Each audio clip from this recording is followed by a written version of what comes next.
కడప జిల్లాలో TDP senior నేత ఖైదీ ఆరికట్ల సుంకిరెడ్డి గుండెపోటుతో మృతి చెందారు. 2021 కోవెలకుంటలో జరిగిన హత్య కేసులో జీవిత ఖైదీగా ఉన్నారు సుంకిరెడ్డి. అయితే ఈ కేసులో కడప కేంద్ర కారాగారంలో హత్య కేసులో జీవిత ఖైదీగా శిక్ష అనుభవిస్తున్నారు. ఇక నిద్రిస్తున్న సమయంలో తెల్లవారుజామున గుండెపోటుతో సుంకిరెడ్డి చనిపోయారు. బ్యారక్లో గుండెపోటుకు గురి కావడంతో రిమ్స్కు తరలించి చికిత్స అందించారు. అయితే అప్పటికే మృతి చెందినట్లుగా వైద్యులు వెల్లడించారు. ఓ దుష్ట శక్తుల వల్ల కేసు ఏం లేకపోయినా లైఫ్ పడింది. అరే దానికి కోర్టును గౌరవించాల్సిందే. మేము లైఫ్ పడింది ఉన్నారు.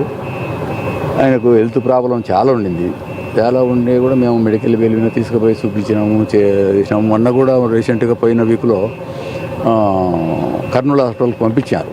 వీళ్ళు కూడా పంపించి అక్కడ ట్రీట్మెంట్ అంటే 2D చేసినారు. అని మన ఊపిరితిత్తులు, లంగ్స్ ఇవన్నీ కూడా మన సిటీ స్కాన్ చేసినారు.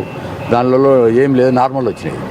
నార్మల్ వచ్చినప్పుడు వీళ్ళు ఆడ డాక్టర్ ఏం చేసినారంటే యాంజియోగ్రామ్ అని చెప్పినాడు. సోమవారం నాడు యాంజియోగ్రామ్ చేస్తామని చెప్పినారు.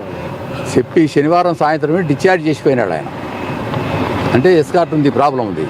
ఎస్కార్ట్ కూడా వాడు పెట్టుకోవడానికి మేము సరలే డిశ్చార్జ్ చేసామలే ఉందాంలే, మళ్ళీ ఏదైనా చేసుకుందాం, మళ్ళీ ఒకవేళ ఊపి తీసుకొని చేద్దాం అనుకుని ఎస్కార్ట్ ఉంది. ఎస్కార్ట్ కూడా రిలీవ్ రాసి పారేసినాడు. సో ఇవాళ మార్నింగ్ 4:30 అరౌండ్కి ఆరిగట్ల చిన్న సుబ్బారెడ్డి గారు జైల్లో హార్ట్ అటాక్ రావడంతో సో ఇమీడియట్గా దానికోసం హెల్ప్ కోసం అడిగారు.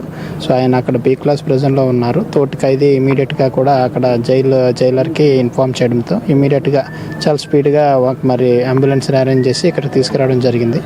రిమ్స్ హాస్పిటల్ తీసుకురాగా ఇట్ వాస్ ఫౌండ్ డెడ్ అని డాక్టర్ గారు ప్రొనౌన్స్ చేయడం జరిగింది. సో ఫర్దర్గా తర్వాత ఎంక్వెస్ట్ కూడా త్వరితగతిని కంప్లీట్ చేశాము. వాళ్ళ యొక్క ఫ్యామిలీ బంధుమిత్రుల స్టేట్మెంట్ కూడా కలెక్ట్ చేసుకున్నాము. సో వాళ్ళు కూడా ఇటువంటి